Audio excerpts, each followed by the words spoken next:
This is, excuse me, a damn fine cup of coffee.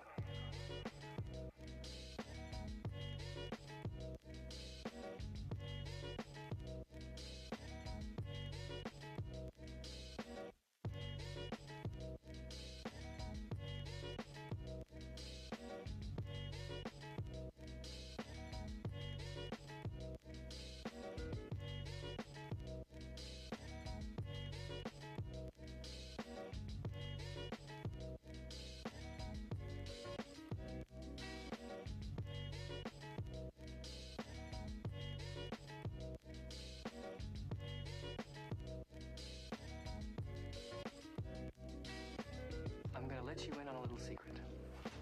Every day, once a day, give yourself a present. Don't plan it, don't wait for it, just let it happen. It could be a new shirt at the men's store, a catnap in your office chair, or 2 cups of good, hot, black coffee. Like this.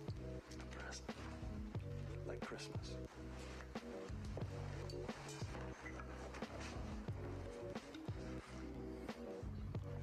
Oh, man, that is the spot. Nothing like a great cup of black coffee.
Hello.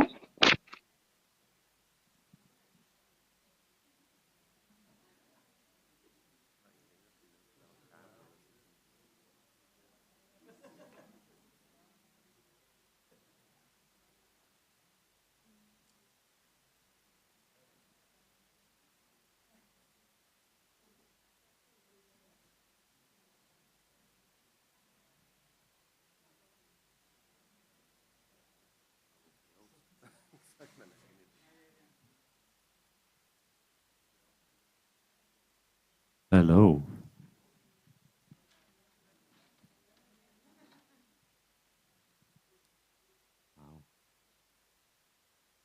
So, good evening. As I said, the evening will be in English because one of our guests is speaking English and not Dutch. So, welcome to this KAOS Talk, the fifth one or sixth one. I lost count of it.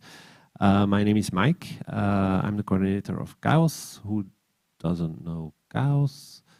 Probably some people. KAOS is great.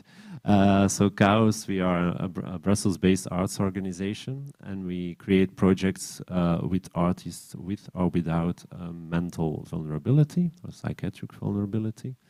And we organize exhibitions, these talks, and the basis of our project is an artist in residency in psychiatry.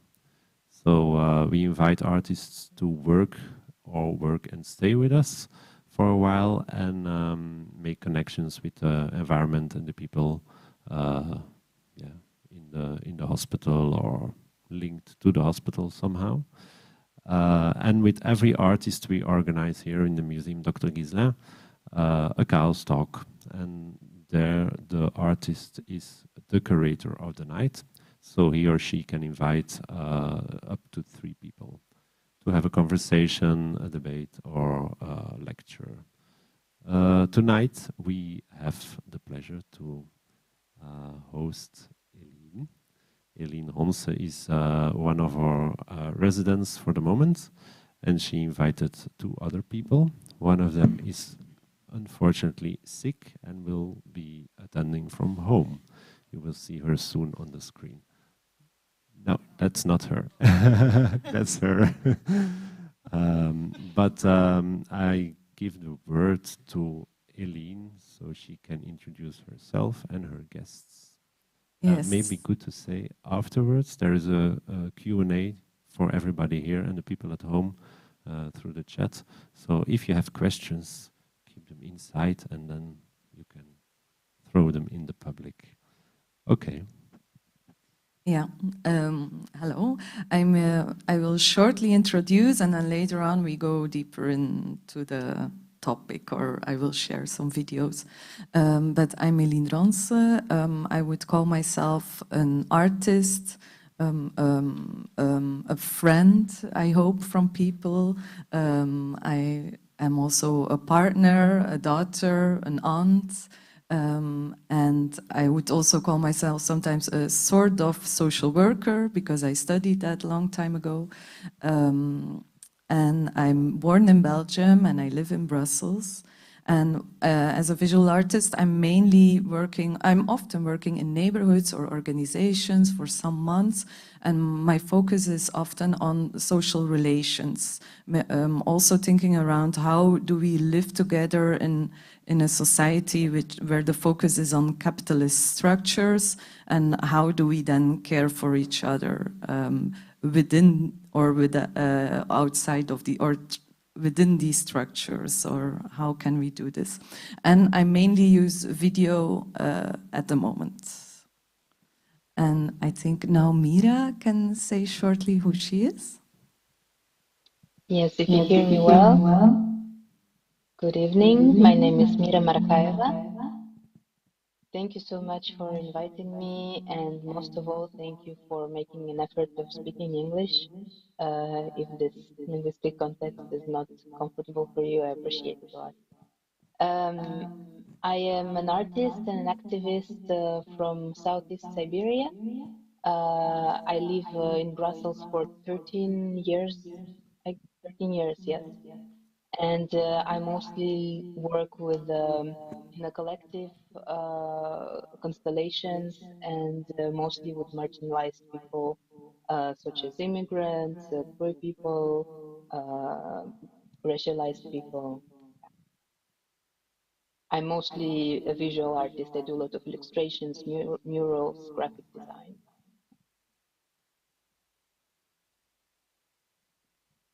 Ignace, I think it's your turn. Okay, it's my turn. Hello, everybody. My name is Ignace. Yeah, I'm an artist. I was born in Ghent in Limburg. I live in Brussels now, and I'm an artist, but I also work in the PSC, the Psychosocial Center, where actually KAOS hosts their residencies. So I have this double persona a bit maybe, and in that sense I'm here on the stage as both. Yeah, voilà. That reminds me, I forgot to say why I invited the two of you, but maybe I'm gonna do this in the next round. Yeah. You can do that now. True, I forgot that. I want to share with you a video that I made, or a video presentation that I made last year. And it is, so tonight the topic I chose is doing friendship. And friendship is something that I'm very interested in since a while, and or since about 2 years, or yeah, I'm diving into the topic. And I think the main thing for me is it started I don't know, seeing around me how important friendships are for me. Also, I was quite for a long time without a partner, I'm not having children. And so for me, these structures of friendship were very important and are still very important. And I mainly also started to think around how, as a child, these friendships are very present in our life. There are a lot of signifiers, such as friendship bracelets, friendship books. One day you say, you're my best friend, and the next day, not anymore. And so it's there's quite a lot of talk about. And then once we are adults, it shifts often. Friendships disappear a bit. Often romantic relationships become more to the foreground. And I think this is my main reason that I started to look at friendships, to also give them more attention. So for about 2 years, I started with literally looking closely around me, what friendships are, and I started filming a lot. I don't know, are the videos coming soonish? So I'm gonna share, maybe not on play yet. Yeah? Diederik, can you stop for a second? Yes, thank you. This is, I'm going to share with you 6 videos, but in fact I made 20 sort of stories. They mainly show details around friendships around me, and the 2 first videos you will see are about how support works or how we learn from each other. So the very first one is the moment when a friend of us who went through a romantic breakup had to move from one house to another, and then we worked together to help her move. And a romantic breakup is often a moment where you reconnect to old friends, or you meet new people, and you find a sort of new love, I think. So yes, you can press play. Thank you.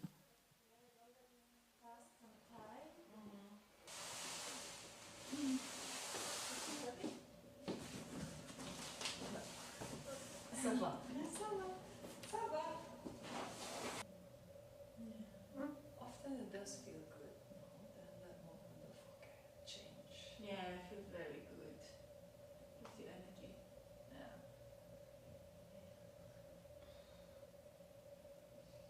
What are you thinking about? Actually, something so weird happened. Yeah. Should we start going upstairs? Cool. Yeah. So then you will take it upstairs and I drive around for half an hour. Oh no, yeah. You have to help to find a parking lot. It's quite heavy. Yeah, let's do it. Do you want to turn around or? You can give it to me. Yes! One part of first part. Yeah, exactly. Where we did friendship recently. Ah, that's I'm laughing because she never has cash with her, so I'm always paying for her. I'm like her sugar mommy. Sweet. You can help later with this sofa.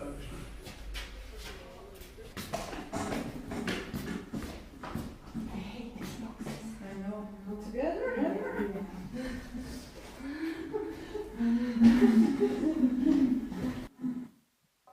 And now a second video that I want to share.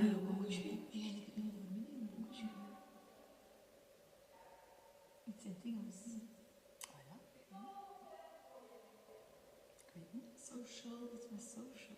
Ah ja, ik weet het al. Oh ja, dat moet je vertellen. Dat is dan, ja, dat ik vind dat ik van jong op bepaald, zo toen we er puber waren, of 20 of zo, vond ik jong ik vond dat zo chic hoe dat je sociaal wordt. Of zelfs een beetje ouder, 24. En dat ik me herinnerde dat ik dat soms naar jong keek en observeerde en zo proberen op te staan hoe dat je dat doet met mensen. En dat soms is het nogal na te bootsen. Ja. Dus dat heel sociaal, het sociaal leven.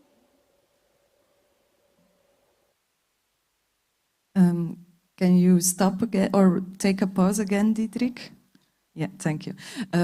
So as you can see, I try to capture many details. I think for me it was also very hard to, what is friendship now and how to grasp it? So I literally tried to find it in the details. And the two following videos are more a focus on how to celebrate friendship. So I invented some things, here you can see a buddy bench which was made. I have this friend that I have on the first day of going to teachers' education. We had to choose a buddy, and since that day, this person, Chiara, she's called, is we are buddies and we are friends. So I created this for her, and then the next video you will. Yeah, maybe I don't share anything about the next video. You will see what comes up after. Yes, Diederik, play. Het is eigenlijk een kopie van een buddybench die ik online vond. Dus zo'n bank die waarschijnlijk in een lagere school ergens in de UK gemaakt geweest is. Dus met heel felle kleuren. En hier de kleuren zijn ook, omdat Chiara heel veel van geel houdt, ben ik vertrokken vanuit geel tinten. Ik voel mij wel wat beschaamd. Ik zit hier zo in het atelier, in de achtergrond, terwijl er in de kunsthal zelf zo heel mooie, delicate, of net heel grootse, maar toch van die mooie structuren gemaakt worden, maar dan mooi werk gemaakt wordt. En ik zit hier zoiets te maken waar ik eigenlijk totaal zelf niet achter sta, waarvan ik me afvraag, ja, mogen lelijke dingen eigenlijk bestaan? Of... Chiara, ik kom eraan.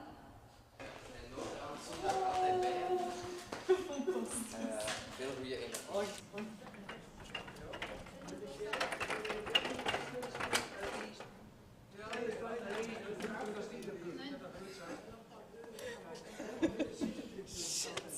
Waar moet het? Brussel. Oké, naar hier naar de kabinet. Wat zeg je? Kom je naar hier naar de kabinet? Nee. Ik ga werkelijk wandelen. Je pakt het op en zet het hier op de fiets. Langs achter even, tot als we op asfalt zijn. Gaan we dat proberen? Ah, super! Dat is...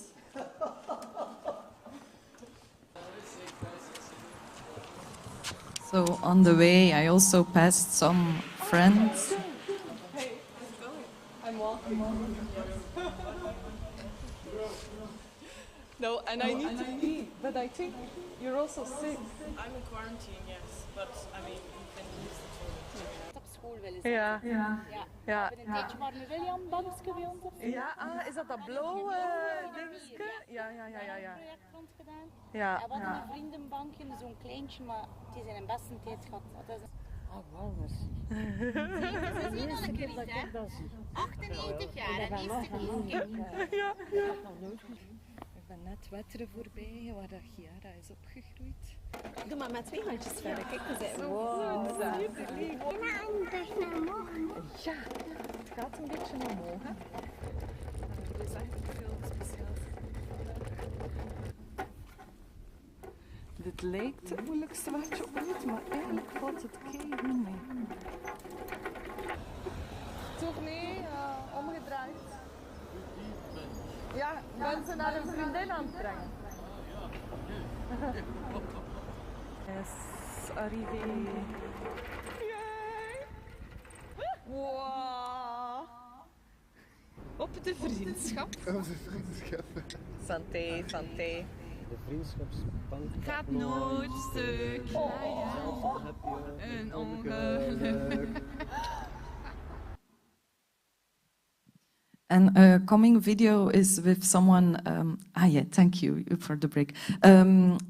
Is a friend whom I met through the social artistic organization Manoeuvre. And yeah. Ik ben Ger. Dat is mijn huis. Ik bezoek mijn Elien. Je bedankt voor komen. Nee, dankjewel om me uit te nodigen. En ik wil je uitnodigen vandaag, Guislain, om samen te shoppen. Zoals vrienden soms doen. Super. Ja. Omdat we ook omdat we dezelfde sandalen gekocht hebben.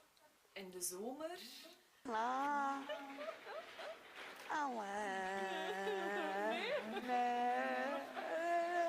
Hallo. Wat is er? Chokpa.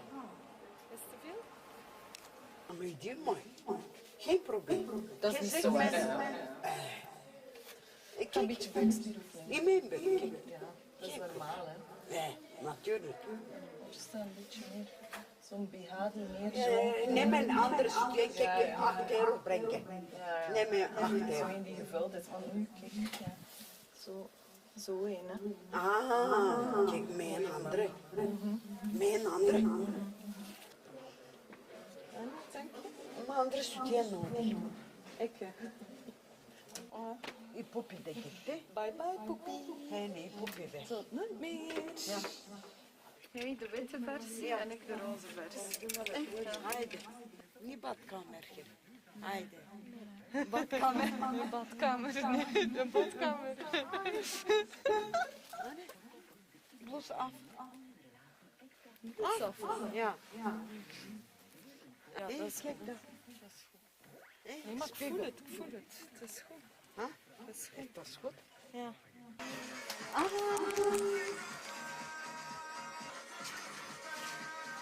Zo mooi.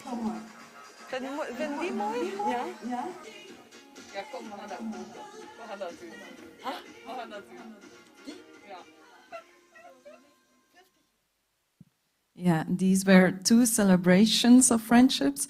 And then the last 2 fragments I have is more thinking around the border between family and friends. So what does it mean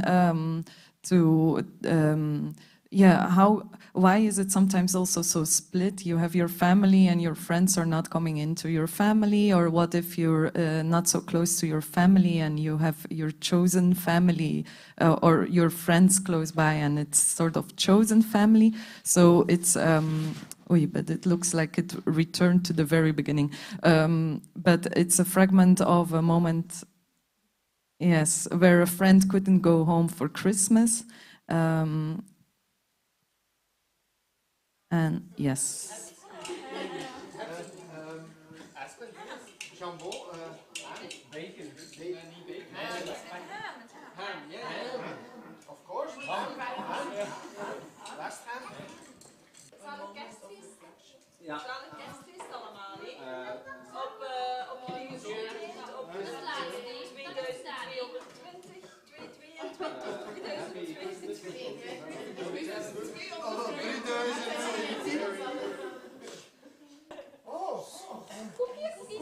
Please, they're biscotti.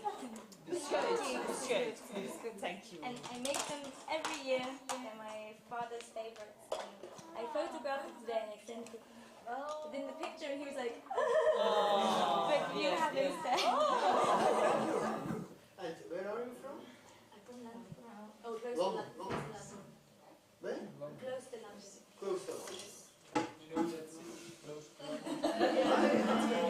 The Olympic cycling was in my area. In Oh, yeah, there's lots of big hills. It's like very hilly cycling place. It's been a good of was the winner. I have no idea. I just know there's Olympic cycling there. And now there's lots of people that wear lycra in my area. No follow-up questions. Yeah. It's like here, but with many hills. It's all the same.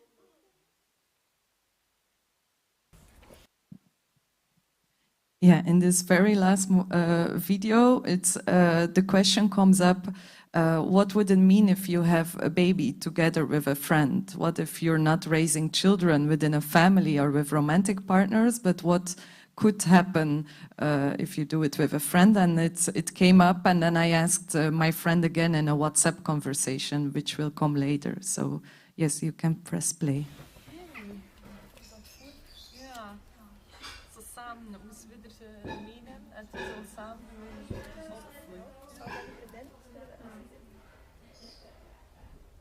So seeing this video again, I asked my friend again, what would you think about that?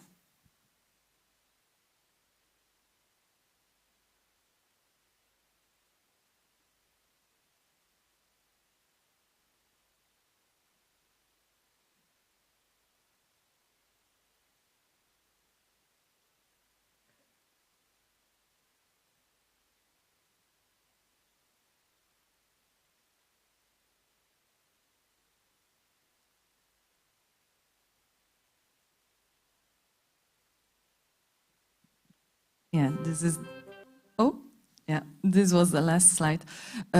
So as you could see, and maybe I want to mention is that in this research or diving into, I think I mainly wanted to celebrate or show the more positive sides of friendship, as into, and I didn't really, or for sure today, I'm not really sharing, like there's also this thing of a friendship breakup. If you lose friends, that it can feel really tough, almost that you can be as sad as the moment when a romantic relationship ends, or so there are a lot of it can be a very complex relation, exactly because there are no set rules, there are no contracts, there's not now our friendship begins and now it maybe ends. So it's also a topic that is so broad, and I tried within this project to touch up on it a bit. And then now I'm in St. Alexius, also working a lot around this topic, but I'm not really going to dive into it tonight. Maybe Ignace will do that a bit. And I think now first Mirra will share also what she has been thinking around friendship, collectivity, individuality. And I want to share why I invited Mirra. I met Mirra in Kunsthal the very first time, and I remember I dropped the word friendship, and Mirra reacted something such as, yeah, I wonder sometimes in friendships, some people, they would love, like, let's set a coffee date 2 weeks in advance, and then you meet at 2 p.m. for a coffee, and then you chat for an hour or two, and then that's friendship. But there must be more to friendship than this. It feels sometimes so superficial. And I thought this was a very interesting perspective to think about how friendship, how it can be much more, of course, than just a coffee date. And with this in my mind, I invited you tonight, Mirra, to share more. Go ahead. Yeah.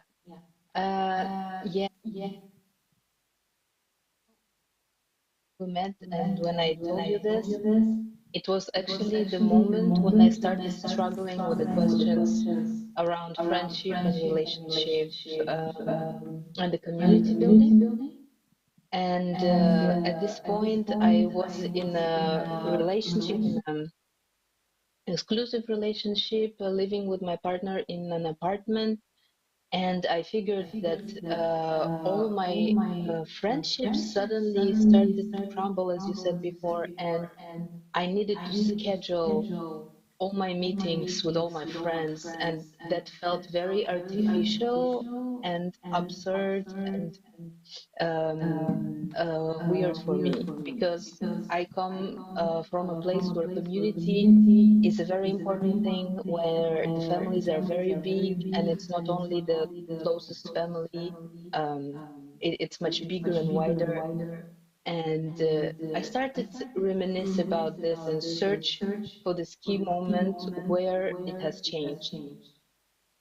And a little bit later, there was another moment. Actually, it was in 2020 when I had my first case of COVID. And it was a very dire, very hard case where I was in a pretty hardcore situation. At some point, I was thinking that I'm not going to make it. And as I was laying down very, very sick, alone, and I was thinking, oh my God, I live in this country. My family is not here. What if I die? What's going to happen? When are they going to find me? When I'm going to stink or when I'm going to leak? Sorry for gory stuff. And yes, I was very, very scared being alone in this country. But then I started to share about my sickness with my friends and the people I knew here. And suddenly I realized that I have built such a strong and beautiful network. When all of my friends and colleagues started to come and visit me, providing me with food, with medicaments, with they helped me to with my house conditions. And I think it is important to know also that, amongst other things, I'm undocumented immigrant for the moment. So being paperless, it means that you don't have access to all the institutional help and most of the human rights that you normally would. So at this point, I had this enlightenment somehow that came to me, where I realized that where I lack in human right, I have to compensate with my community.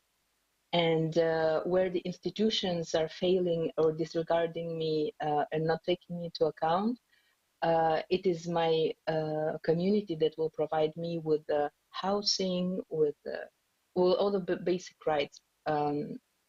So starting from this moment, I really engaged into community building as a life project, as something that I do very consciously.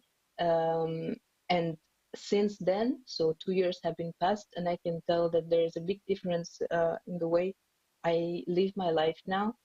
And most of my practices are collective. And I wanted to talk to you about all the things that I have accumulated about collectivism and individualism. So maybe we can show the slides. I don't know if you already see them. Yeah, I guess so. Yeah, we can jump to the second one. So, of course, individualism and collectivism are mostly seen as political notions, and they are really mostly used or in sociological or in political, and rarely in psychological context. Mostly it is individualism, and usually they're shown as something polarizing, as a two antagonizing sides of one scale. And first of all, I would really like to insist that there is no such thing as pure individualistic mindset or purely collectivist, because we love nuances, we love the complexity, because the world is complex. So there will be always some tendencies, individualistic tendencies or collectivist tendencies, but always both are interconnected. So yes, on the next slide, I will introduce, so individualism is this system where the connections between people are not as important, and personal individualistic expression and freedom and well-being is topping the group mindset, the group well-being. And so person is expected to take care of themselves and their immediate family. They are expected to improve themselves on their own with their individual effort, and the personal fulfillment and thriving, it is this life goal. And usually the community is reduced to the immediate family, mother, father, or kids. And it is a fairly modern model. Like, I guess you all understand that most of the human history since we evolved, we lived in a tribal communal system. So for a human being, as animal, we evolved as small groups animals. So individualism started popping up 2 centuries ago with the start of the industrialization and accumulation of wealth. So usually it is a consequence of wealth. Because community, it is a tool of survival, and as soon as you have institutional support around you and you have enough of resources, you don't need as much contact of other people, and you can just, because being in contact, staying in contact, socializing is very complicated and taking lots of energy. So our reflex, of course, is to retire, go back to our comfort zone and stay there. And mostly individualism is represented in USA. The rates of individualism are very high in Australia, Western Europe, and we can jump to the next. So the principles of individualism are mostly one hero story with the main character narratives. Most of our culture is based on them. In the movies, we have a main character, and the characters around are serving this character to evolve, to achieve their goals, and etc. The self-expression, the freedom and success are in the base of this value.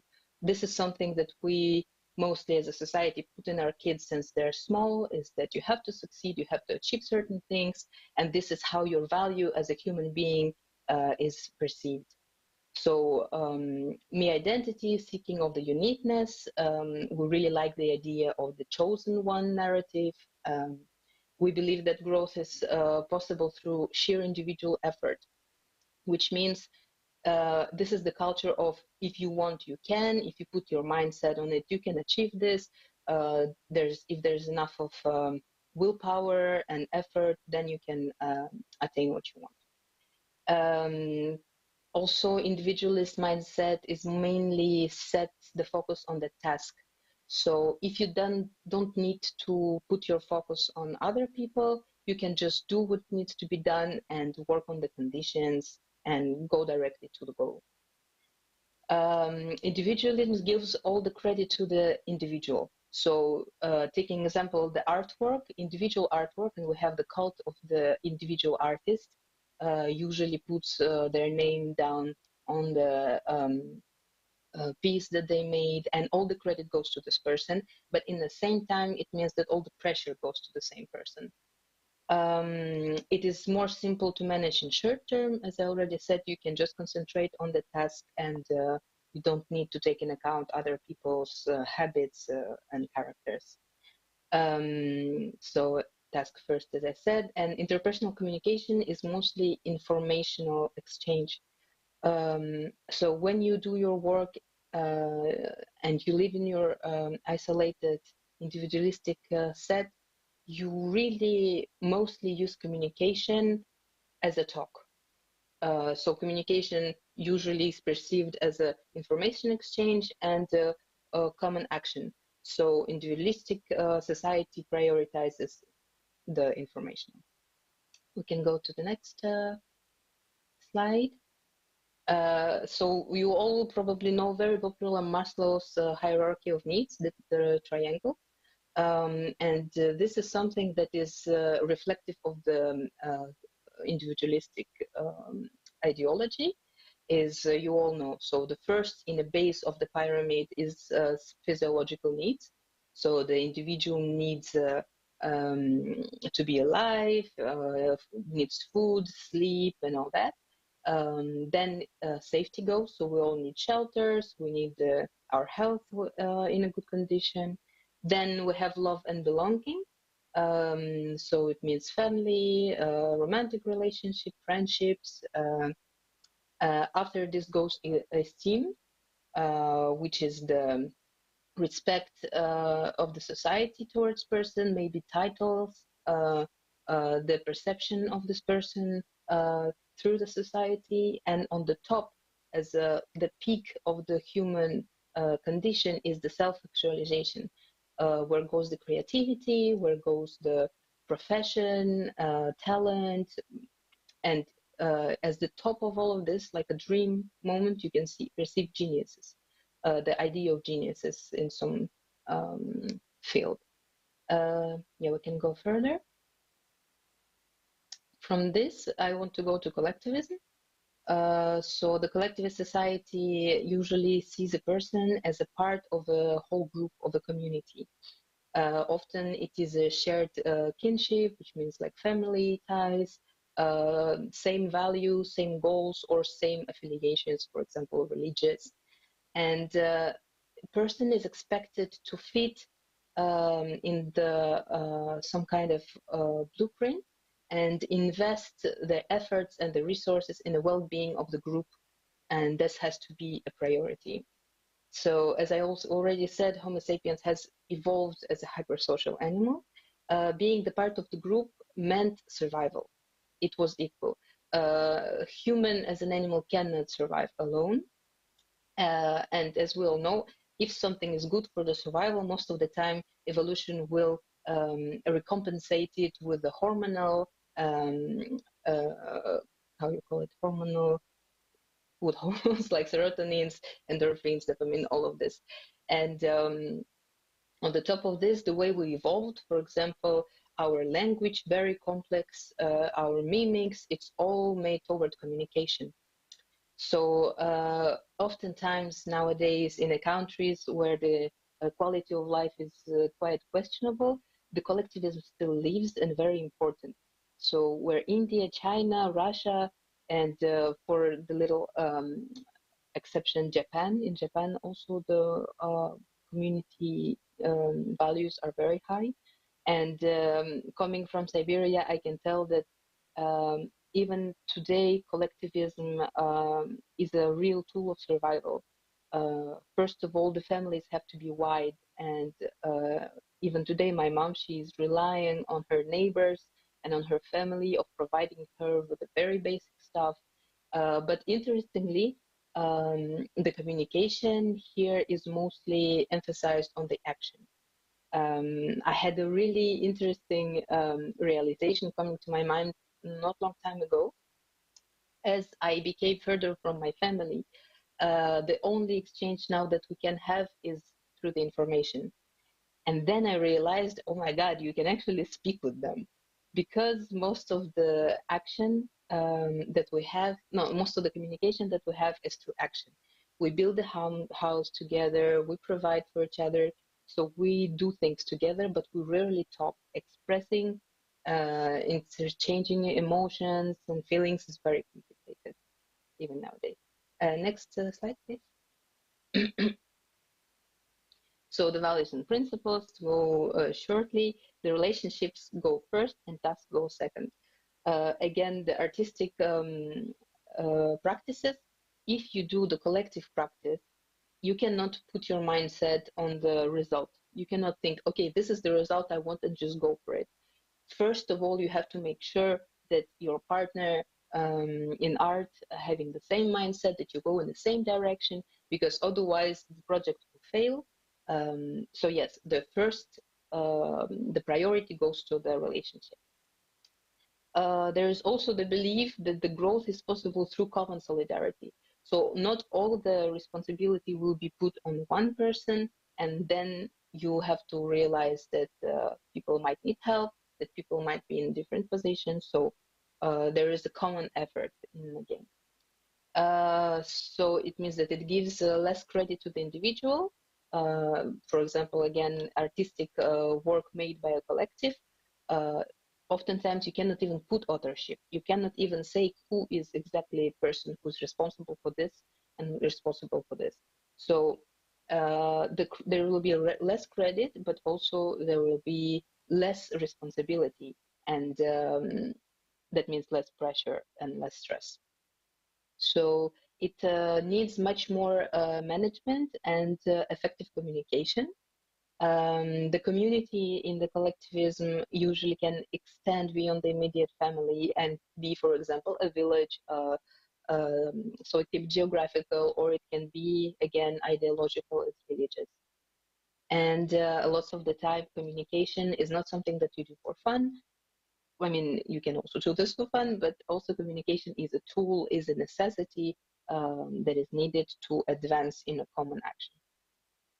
Next slide. So if we take really radical opposite sides, opposite ends of those two notions, they are both, like, there is no one good and one bad. They can both be very toxic and extremely dangerous. And in different places, in different world, there is more, as I said, one or the other. And total individualism is very short-sighted. For example, Maslow's pyramid of needs mostly sees the well-being of one person. It's the one life being, and it disregards the whole humanity and their environment in which it lives. And it oftentimes leads to isolation and accumulation of power by few people, and it can lead to inequalities and authoritarianism and hegemony, all that stuff that we don't like. And also, it is actually physically challenging for us because, as I said, as we evolved as a social beings, we need this. And as we all, or most of us, have realized through the COVID times in 2020, in isolation phase, the privation of the human contact can be very difficult. And actually, there is an interesting fact that solitary confinement is recognized as a torture and forbidden in the most advanced progressive countries, because solitary confinement can lead person to irreversible physiological and psychological and mental health damage. And collectivism is actually, in its toxic form, in its radical form, can be also very, very dangerous and bad. You all know the sect form, for example, where the group is devouring the individual, so the disregard towards the human right, to the multiplicity.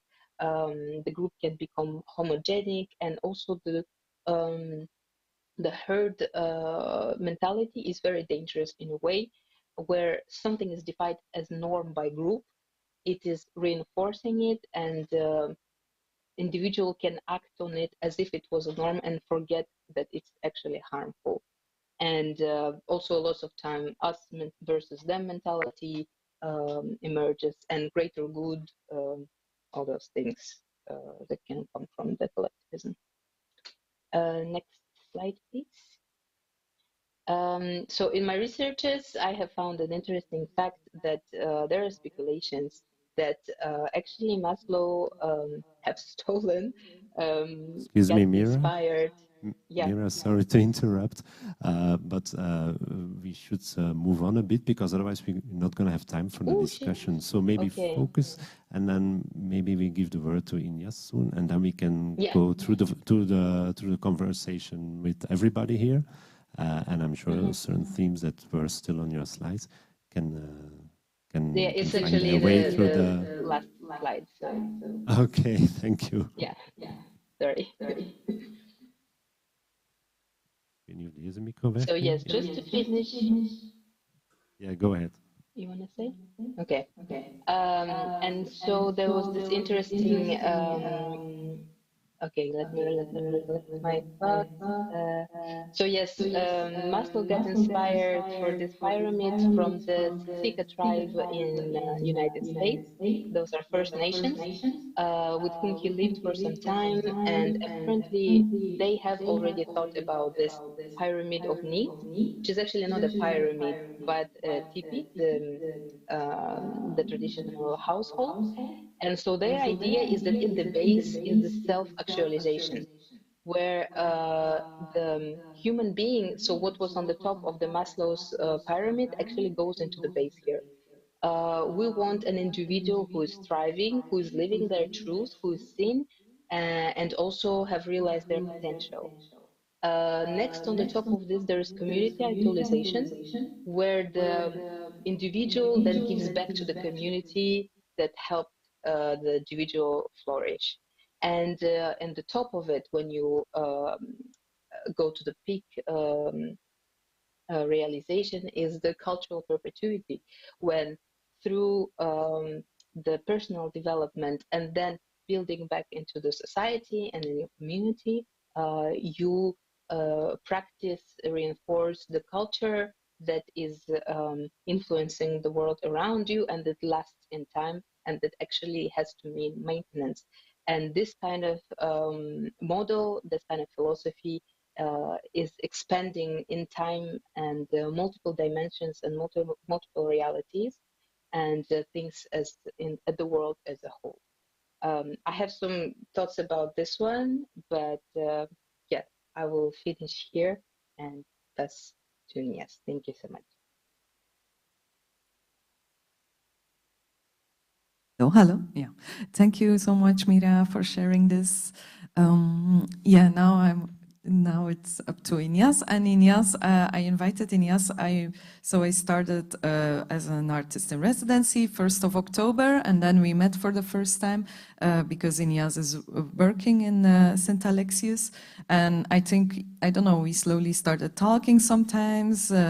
I'm often there in the big living room, which is there, and then we started, I'm sometimes dropping the word friendship and then things pop up, and also Ignace said some things. And to be honest, also I love the way how Ignace and also a lot of other people there are being present, how there is checking in with each other, hey, how are you? Or the way people speak with each other. And I think Ignace is also, it's lovely to see that happen. And then also there was a day that we figured out that we, by coincidence, live in the same building, so in the same apartment. And then we talked more even about also being neighbors and friendship. And so that's why he's here tonight. Okay, hello everybody. Thank you, Elien, for the very, very nice introduction and also the invitation that I can be here on the stage. I will hold my micro quiet because I already want to swing it around. Okay, so yeah, maybe we'll wait a bit for my presentation. Yeah, there is somebody behind this screen who organizes all of this. So yeah, he's called Diederik. Oh yeah, thank you, Diederik. Okay. Okay. Yeah, unlike Elien and Mirra, I will stick a bit to a paper version of a text because otherwise I will get a bit confused and could get messy and stuff. So the title of my presentation is Psychiatric Experiences and Friendship plus Strooibrieven, a presentation by Ignace Wouters on invitation of Elien Ronse. The duration is approximately 15 minutes. I hope, yeah, we'll see. Mike, give me a sign and I will stop talking immediately, okay? So you talk quick. Okay. Preparing this presentation, I had quite a lot of ideas and a lot of fantasies about what I would say and do on the stage. But in the end, none of them seemed to be very, very convincing to me. In the end, yesterday evening, actually, I wrote this text, which I'm reading now and which I will continue reading. And yeah, I will look up some time for like this fake spontaneity. Um, I'm sorry, this is not a comedy show. I'm Ignace, and I work in the PSC, the Psychosocial Center St. Alexius. It's the hospital in which KAOS organizes their artist residency program, and it's in this context that I met Elien. I work in the department activities, which I think explains itself. Activities, going for walks with the people who frequent the hospital, seeing movies, Batman, Top Gun Maverick, a lot of cool stuff, doing nice stuff together. I think that's a bit the thing. And I also work in postcure, which can be translated as aftercare, which is cooking with the patients. And as Elien and Mirra, I am also, when I'm not working my job, I am an artist. And maybe that's something I want to emphasize, that in contrast to most of my colleagues, people who have studied medicine, nursing, psychology, I have actually no background whatsoever in psychiatry. I have a diploma in art history and fine arts, and I ended up there willingly, but also a bit accidentally. With Elien, actually, I started talking about friendship, and during our conversation, which was quite inspiring. Oh, shit. Could you go to the next slide, Diederik? Voilà, this was part of the who am I part. But you can immediately go to the other slide. Yeah, that's it. Yeah, thank you. Okay, so with Elien, I started talking about friendships, and I was a quite inspiring conversation, because it's a conversation we don't have very often in this context. And we and I, and together also with certain people, certain visitors of the hospital, we started reflecting together about the possibility or the impossibility of friendship between actually these two main groups which occupy our hospital building, those who are there as employees, and this other group, which is much more difficult to describe, who reside there or appear there from time to time, and who are generally called patients. Reflecting about friendship, or this kind of friendship between employee and patient, which actually most interested me, between these two groups occupying two different positions within a very complex structure, which is a psychiatric hospital, actually. This was not easy, actually. Where does friendship begin and where does it end? Can friendship exist within the obviously hierarchical, that's a difficult English word, structure of this organization? How can we make friendship happen there? Is friendship even necessary? As a part of the activities team, I felt compelled to think about this. You can go to the next slide. Yeah, I felt quite compelled to think about this as we organize activities, but I also see it as our task within these activities, within this space of activity, to work on the idea of the hospital as a communal space where certain forms of obvious and maybe necessary inequality can be met with gestures of equality. You can go to the next slide. While working in the PSC, I did my fair share of reading, also out of the need to create some kind of theoretical cadre and find answers about what I'm actually doing there. But these readings often made me more confused about the ethics of the place and the discourse surrounded it. I dabbled a bit into psychoanalytical theory, institutional psychotherapy. I read about the connection between psychosis and creativity, about the art of those who are said to be mentally ill. But for now, I will leave these kind of readings aside and also leave aside the concepts they provide to talk about this kind of stuff. And I would rather like to present two artistic references, two fragments, two artworks, actually, to open up a possible discussion about...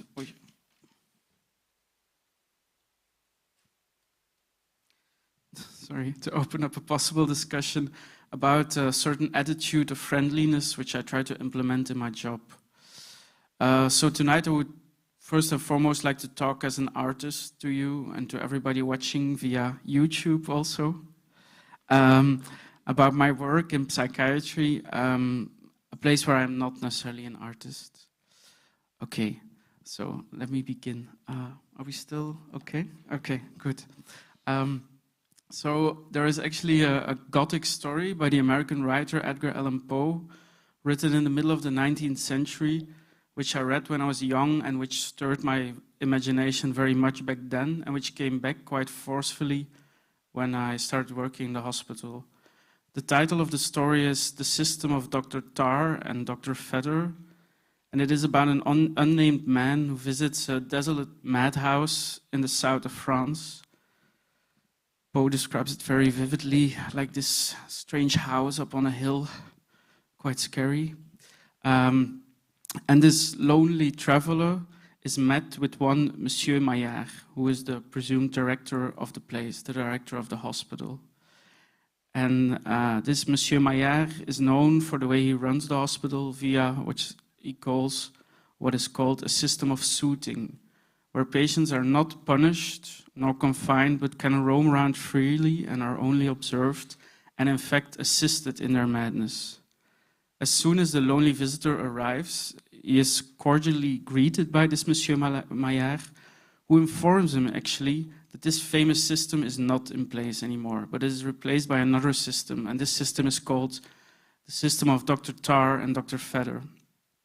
So the unnamed man, the visitor, is promised by Monsieur Maillard a visit to the patients who are locked up somewhere in a cellar, but first he has to dine with the personnel and family of Monsieur Maillard. So while this dinner unfolds, which is quite a strange dinner, this visitor, this young man, hears cries coming from the cellars, cries from the patients. He's rather upset by these sounds, and Monsieur Maillard explains the reason why he changed his system of suiting and replaced it with the system of Dr. Tarr and Dr. Vedder. Next slide, please. Oh yeah, voilà. There they are, the two systems. So why did they change the system? This was, Monsieur Maillard says, because of the fact that the freely roaming patients took quite a lot of advantage of their freedom, of their situation. Actually, they took over power, they locked in their caretakers, guards or keepers, and started running the hospital themselves. So, he explains to the visitor, the system, his system, Monsieur Maillard's system of suiting, fails, and that is why they are locked up now.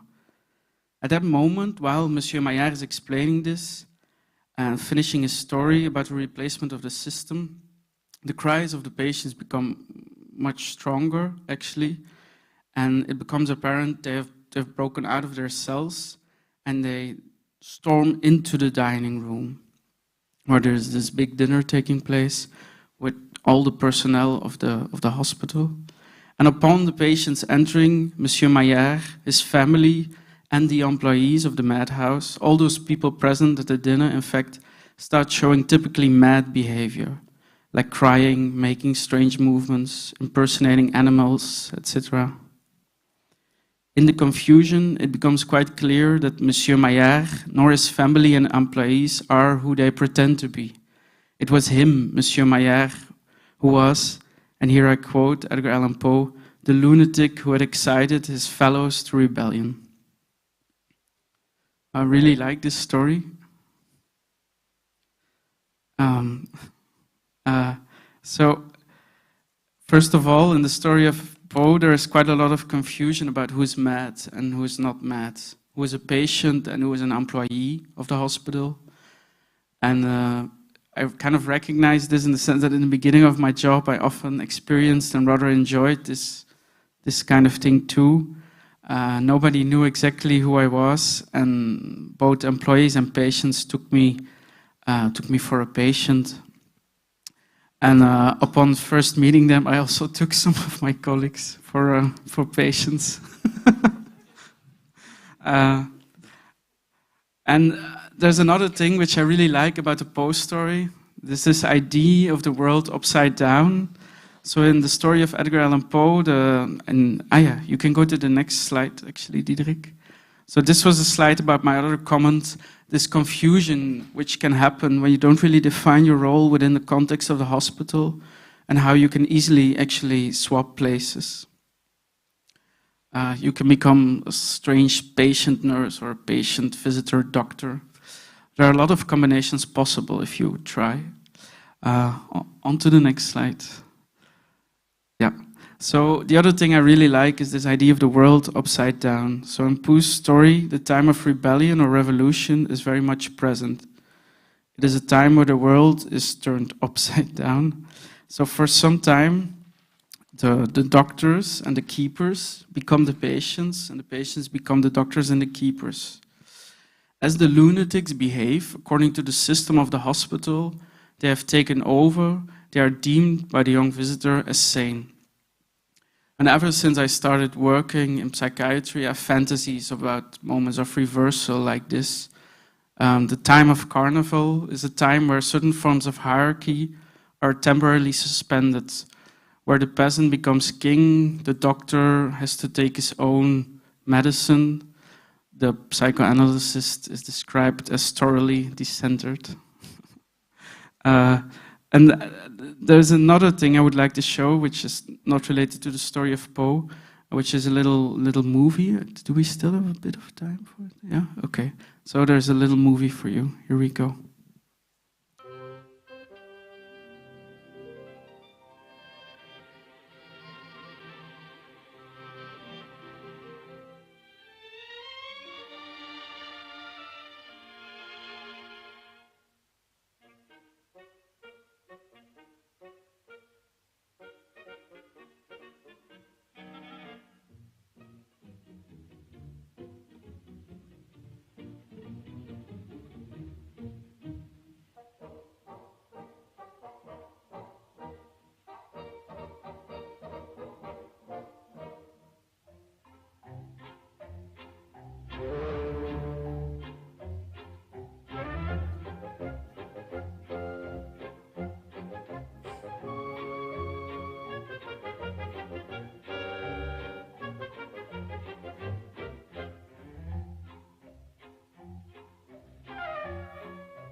Well, this is just a quick movie of Charlie Chaplin dressed up as a tree, which I really liked. I wanted to show you. Actually, I just came on this movie because I was Googling Chaplin and tree together, because there is this quote I want to read, and I want to develop a thought maybe out of this quote. So in classical slapstick films, I guess all you know what slapstick is. In classical slapstick films, it was enough to bump into a tree to be funny. When Charlie Chaplin bumped into a tree, however, it was not the collision that was funny, but it was actually the fact that when he bumped into the tree, he raises also his head to the tree in a gesture of apology. And it's this thing which I find kind of important within my own workspace, within my work in psychiatry. What I like about this figure of Chaplin as this kind of alter ego is, among other things, this overt politeness, which has this comically annoying effect to it. His politeness and the stubbornness with which he practices this politeness can make him actually very rude. And he goes way beyond the rules of politeness. His politeness is actually out of control. He's not only polite to anyone, but to anything. His polite demeanor does not only extend to living beings, but also to non-living beings, to objects. He raises his head for a tree, for a car, for a stone, for a crook, for a madman. And although I'm not like Chaplin, I try to be like him sometimes in the environment of the hospital. and his demeanor, which is not necessarily overly friendly, but also absurdly friendly towards anyone and anything. It's a kind of friendliness which goes beyond the purpose of friendliness, and which becomes this almost absurd practice of equality. And yeah, I think this can be a very useful tool while dealing with both patients and colleagues. Voilà. So I'm almost finished, but there is another slide, Diederik. Is there another slide? No? Oui. Okay. There's not another slide, apparently. Ah, yes, there is another slide, yes. So I've talked a lot about my work now, and I've given some artistic examples to think about it, but I'm also an artist. I will not talk too much about my artistry here. Just wanted to say that all the annoying papers on the floor are mine, and I would very much like to invite you to pick them up, to turn them around, to touch them, to look at them. Actually,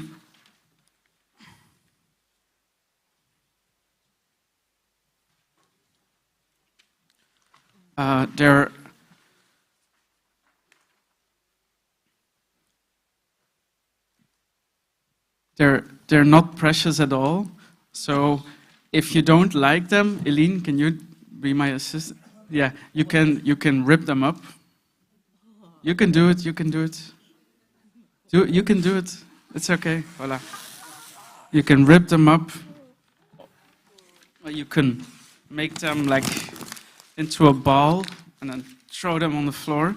But you can also take them home and use them as coloring plates. They're actually this kind of impossible. Why I'm standing up? They're actually kind of these impossible exercises, which are also very much sometimes related to certain imagery I encounter in, for example, my work situation, yeah, voila. I really want to encourage you to go freely through them. There are much more there on the floor. Turn them over, look at them, collect them. They are here for you, and you can all take them home, actually, and have a lot of fun with them. I think, Diederik, there is another slide. Yeah, thank you. This is another example of an installation I did in Strombeek, where I also used them. And I also made, could we go one more time to the other slide, Diederik? Oh yeah, no, this one, that's the finale. Wait. So I also made a book out of them once, which was called A Workbook of Exercises to Enhance the Cognitive, Social and Emotional Abilities in Disturbed Children, which is obviously a mock title, but it tells something about the intention I have with these papers. They relate to certain memories I had of like these A4, like A4 papers, which were handed out by teachers, where you had to make all the exercises, and you had to keep the paper quite neat. And then I made drawings on them, and then people started commenting, like the teachers commented on them.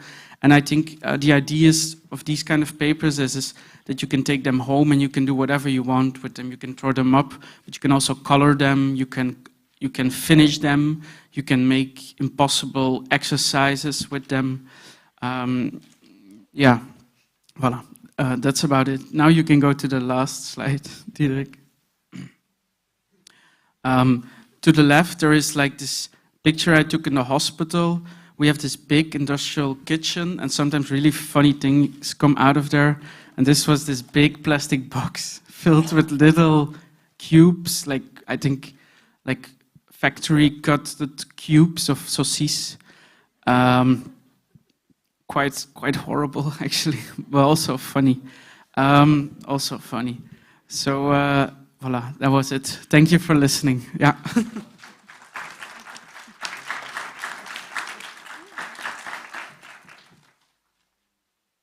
Thanks a lot, all the three of you, for your presentations, which took a bit more time than we planned to do. So the idea was to have a discussion between the three of you, but since time is moving up, maybe it's the idea to immediately open up the conversation towards you people there and the people at home, if they want to. I have already one question. So if that's okay for you guys. Yes, very good. I would want to ask. We can start talking together a bit. We have a mic here, so this is important for the people at home, otherwise they don't hear you. So we have Uni.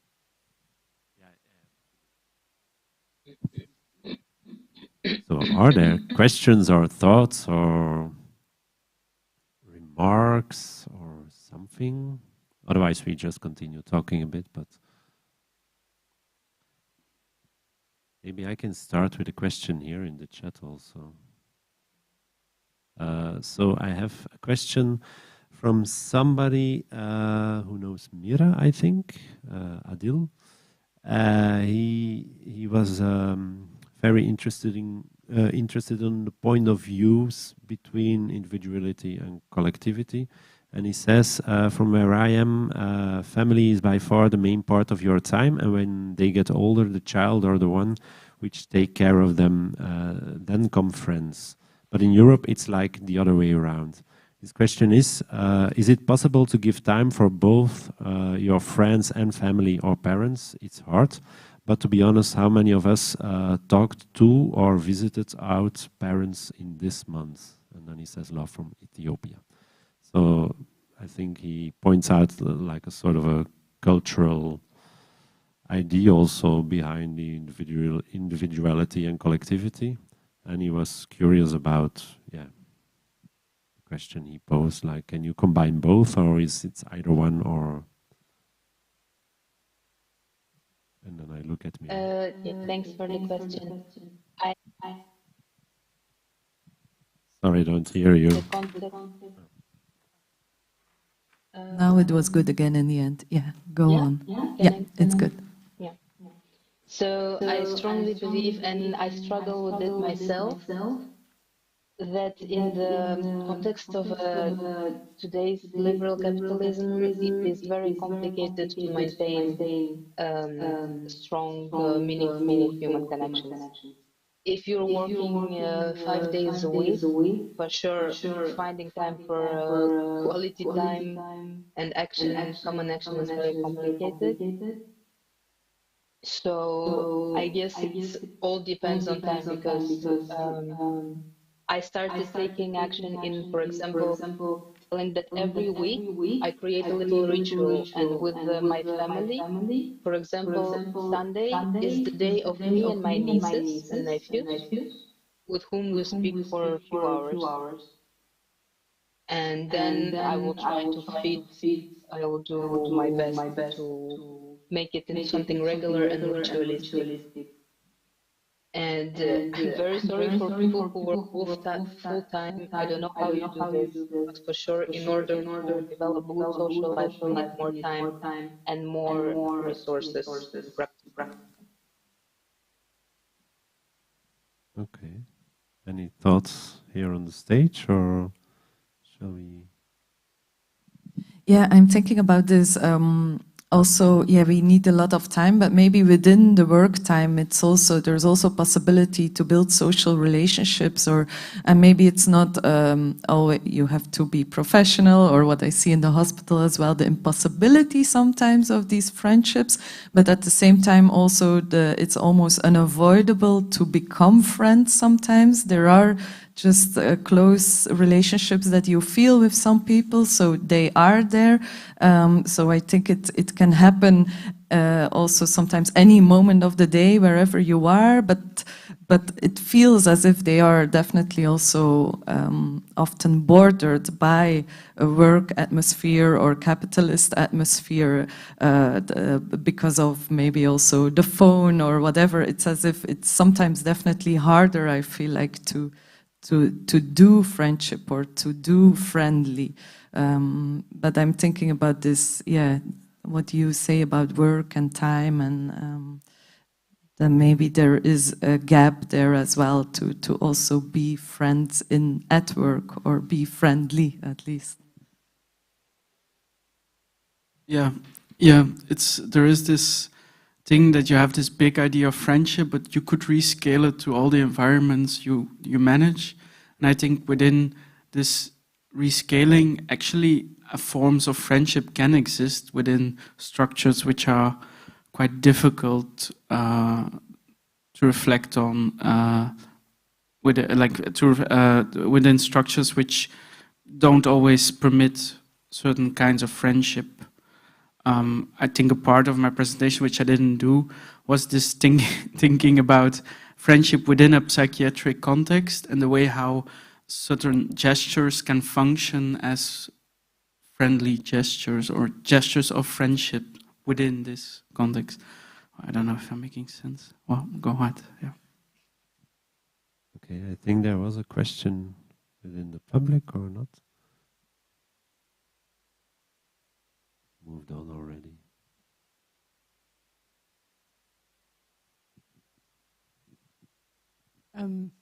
Yeah, thank you for all the presentations. First, yeah, something that sticks with my mind is, like, maybe it's a question, it's an individual question for all of you, but what are, for you, if you think about the conditions, like the least conditions that you need in order to be friends with someone else? Like, is there some, like, yeah, I would like to hear that from you. Yeah, it's impossible to answer. And I think maybe that's why I also started using the word doing friendship, or because sometimes I feel like if you meet someone unknown on the train, for example, and you start talking, it's quite rare, I must say, but if it happens and you start talking about very intimate things and it's only for an hour you meet someone and you have this feeling of friendship, like, does this person count as a friend? No, because you never see this person again. But then somehow it does count in my friendship definition or world. But then, of course, I think, yeah, I don't know. Definition of friends is so it's an impossible thing. Yeah, you have an answer, or Mirra?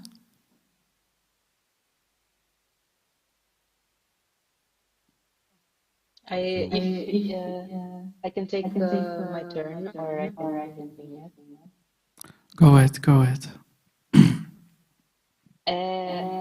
I don't know exactly what conditions to be friends, but I realized that the best way when friends are organically sticking to you is through, again, action. Because if you act upon something, if you take steps and you realize your visions into reality, a lot of times some people will oppose or support it. And through support and mutual help, friendships are like popping up naturally. So that's how I feel it. But also, I realized in my work that not everybody should be your friend, and sometimes it's lots of pressure to say, oh, I have to be a good friend, or you have to be my friend. And human relationships can be very different and spread, so maybe sometimes you don't need to define it as nothing and just go with the flow and with the feeling. Yeah, I think, like, I cannot answer that question, like, but within the context of a psychiatric hospital, I think we should, maybe friendship is not the right word, it's more about relationships. But again, there can be elements of rescaling. It's a bit like Charlie Chaplin, who dresses up as a tree to be among trees. It's a bit this kind of idea that you can have very, very minimal relationships, which are nonetheless very memorable, which are like non-speaking relationships where it's only just a very small gesture, like saying hi to somebody and that he replies. Or for example, saying hi to somebody and then he replies, but he also says your name. So I had this with one patient that we all said hi to each other and he also just said hi. And after 2 years or something, he added my name next to the hi. And that felt already very, very nice. So yeah, I don't know if this is friendship, but there is definitely an element of kinship there, yeah. Yeah, I maybe had a question, and then I think if there are no further questions, we'll wrap it up. But I had a question from the start, actually, with the showing of your clips, Elien. You, in the movies, when people touched each other, you slowed it down. So I was curious about, what is the place of the touch, the role of the touch in a friendship, and also regarding, maybe that's directly a question to you, Ignace, like how do you use that within your work or the structure within the psychiatry? Yeah, that's my question. Yeah, so indeed, so I made a lot of footage of moments with friends, and then I watched it all, and I started noticing the small touches, or you don't even notice them; it just happens, and it's and I wanted to bring indeed some attention to these, because maybe they are not hugs, or they are not any sexual connotation, or they are not super close, but I think they are probably quite important without even noticing. So that's why I indeed zoomed in on them, and yeah. But are they necessary for you in a friendship, or is it a sign of being friends with somebody?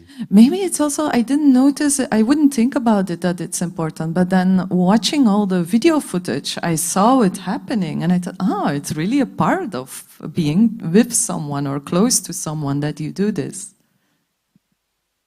And how do you look to that in the hospital? Well, it's a very interesting question, actually, because I also was thinking about this, that like through Corona we unlearned touching a bit, or at least I did, but I'm starting to do it again, to touch people, but in a friendly way.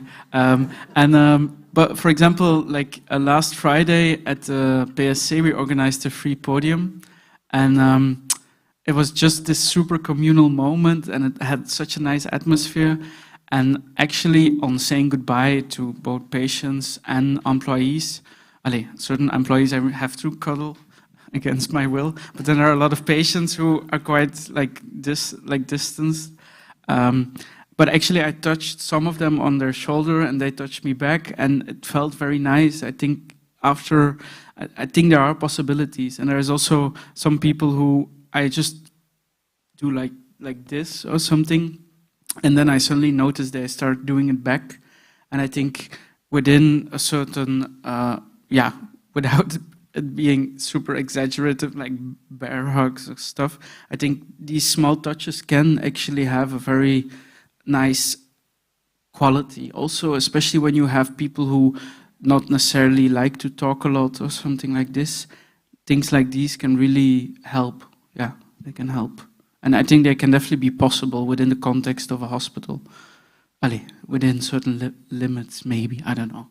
What are limits? Yeah. What? Okay. Yeah. Before the complaints come. Yeah. That would be maybe a limit. Yes. Yeah. But maybe a question there, and then we finish. For Elien, because I noticed already with several artists who came in the hospital and who work there or even stay there, because some of them, they stay in a house of sheltered housing with 7 other people. So they live together and they share everything. You don't do that, but you are there quite intensively. So you almost live there. But what is interesting to see is that the role of the artist is like a sort of in-between role.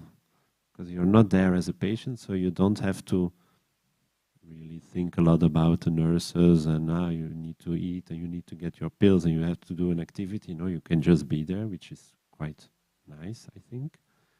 And you're not in the role of somebody who works there, who maybe has to be sometimes a bit severe or has to do certain things that need to be done.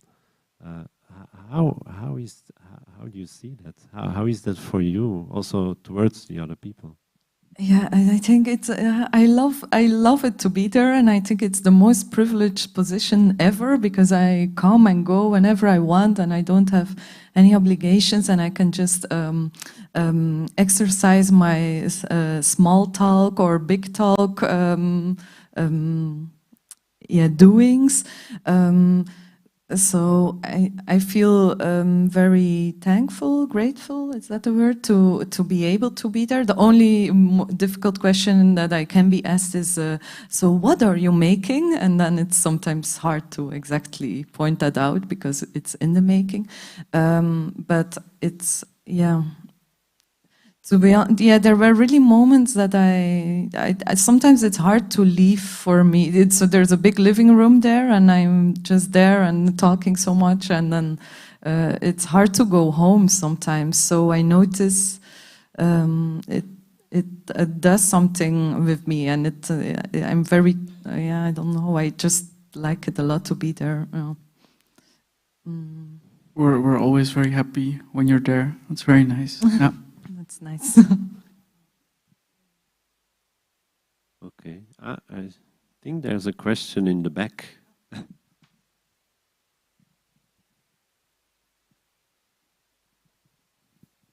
Yes, I know. I know there's no much time, so I will keep it very short. I want to say that I really liked the three presentations a lot. It was connected in an interesting way. And now in the discussion, what interests me is the space, and I haven't heard the word of the institutional space, because when you talk about a family, if you talk about an artist in residence program, or you talk about a hospital, it's all different institutional spaces. And I hear there's a difference when you talk about friendship. And I was wondering, what is the impact of for you three artists of the institutional space?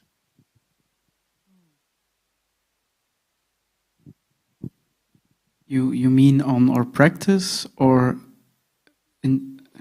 Yeah, maybe I have to explain, because I work in this museum, and for me the institutional space of the museum is also very important. When you were saying something about the gesture of a patient. Mm-hmm. Like sometimes a gesture of a patient and going to becoming something like a friendship. It's different, I think, when you're in an institutional space of a hospital, institutional space of this museum, or when you are an artist in residence working in a psychiatric environment. And I think it's very intriguing, it's very interesting, it's fascinating to hear all these different institutional spaces. But maybe it's more like a remark than it is a real question.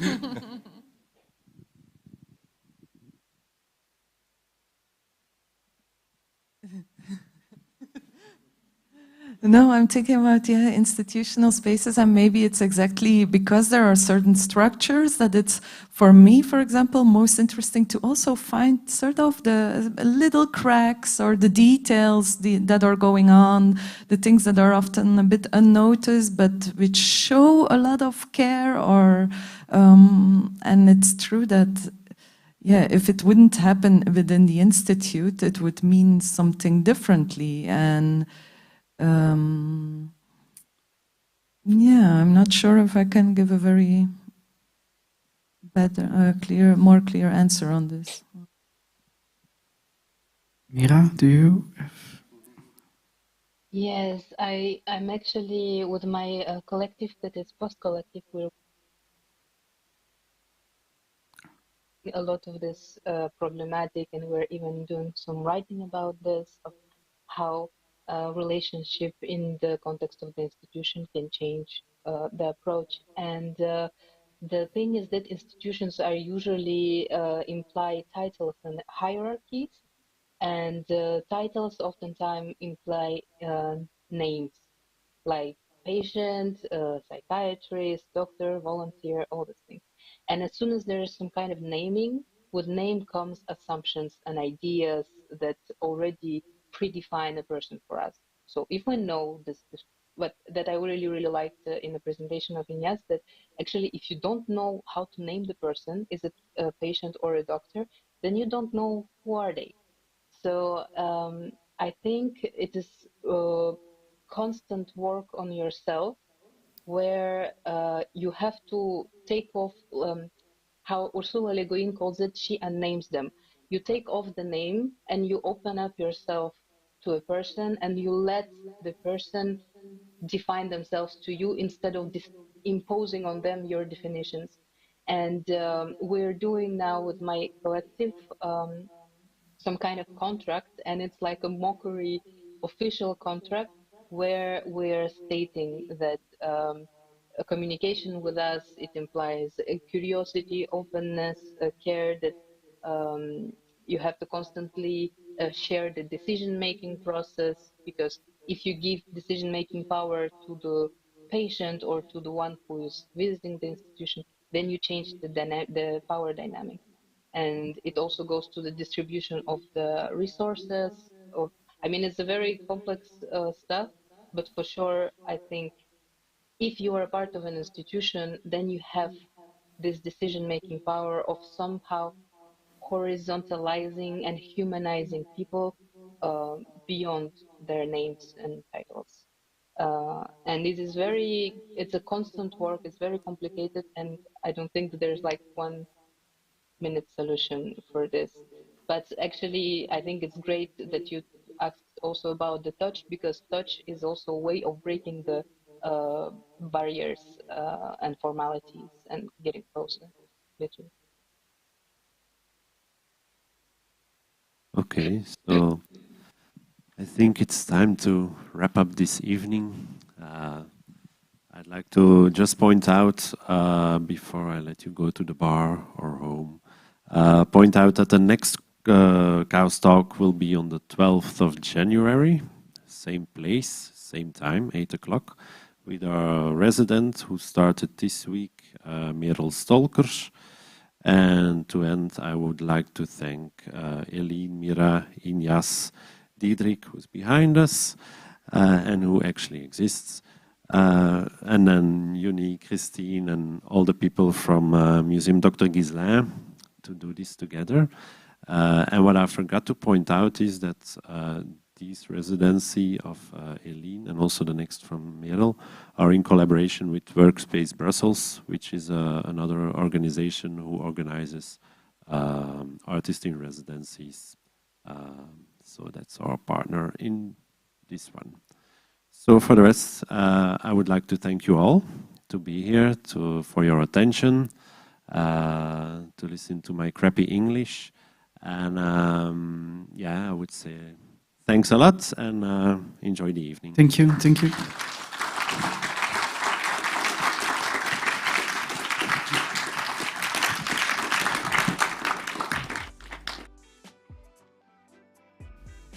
Yeah, please take some papers with you. Take them home. I don't know. Like otherwise, I will have to throw them all away. So take them with you.